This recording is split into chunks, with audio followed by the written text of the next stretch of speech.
ஆச்சி மசாலா எந்த சமையலும் ருசி தேடும் ரகசியம் 20 ரூபாய்.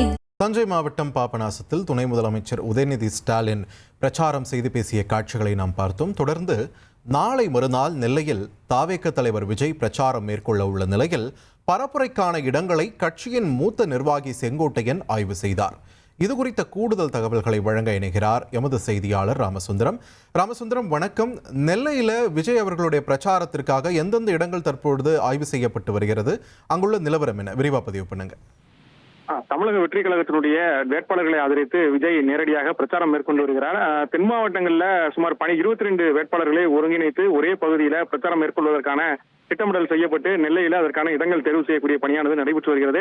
திருநெல்வேலி, தூத்துக்குடி, தென்காசி, கன்னியாகுமரி உள்ளிட்ட 4 மாவட்டங்களுடைய வேட்பாளர்களை ஒரே இடங்களில் வரவைத்து முன்னாள் முதலமைச்சர் ஜெயலலிதா பாணியில் இந்த பிரச்சாரம் மேற்கொள்வதற்கான அந்த ஏற்பாடுகளை செங்கோட்டையன் மேற்கொண்டு வருகிறார்.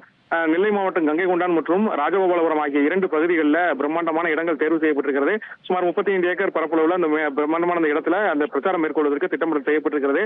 இந்த ஆய்வினை தான் தற்போது தமிழக வெற்றி கழகத்தினுடைய தலைமை நிர்வாக ஒருங்கிணைப்பாளர் செங்கோட்டையன் மற்றும் திருநெல்வேலி சட்டமன்ற தொகுதியினுடைய வேட்பாளர் RS முருகன் உள்ளிட்டோர் நேரடியாக ஆய்வு செய்திருக்கிறார்கள்.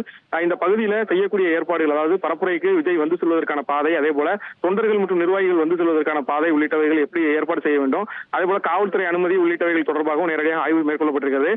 இதற்கு முன்னதாக நேரடியாக ஆலோசனை கூட்டமும் மேற்கொள்ளப்பட்டது. திருநெல்வேலி சட்டமன்ற தொகுதி வேட்பாளர் மற்றும் செங்கோட்டையன் உள்ளிட்டோர் நேரடியாக இந்த ஆய்வினை மேற்கொண்டு ஆலோசனையும் நடத்தி கொண்டிருக்கிறார்கள். இதன் தொடர்ந்து காவல்துறையிடம் அனுமதி பெறப்பட்டு எந்த இடம் இறுதி செய்யப்படும் என்பதையும் அதிகாரப்பூர்வமாக அறிவிப்பதாக சொல்லியிருக்கிறார்கள். 2 இடங்கள்ல சுமார் ஒரு 1 லட்சம் பேர் கூடியிருந்து அதற்கான பரப்புரை மேல்வதற்கான ஏற்பாடுகளையும் தமிழக வெற்றி கழகம் சார்பில் செய்யப்பட்டிருக்கிறது. இன்னும் சட்ட நேரத்தில் அந்த அதிகாரப்பூர்வமான இடம் எது, எத்தனை மணிக்கு அவர் பிரச்சாரம் மேற்கொள்வார் என்பது குறித்து அந்த அதிகாரப்பூர்வமான அறிவிப்பை செங்கோட்டையன் வெளியிடுவதாகவும் தெரிவித்திருக்கிறார். தற்போது இடம் தேர்வு செய்யப்பட்டு அதற்கான ஆலோசனை கூட்டமானது நடைபெற்று வருகிறது. நன்றி ராமசுந்தரம், உங்கள் விரிவான தகவல்களுக்கு.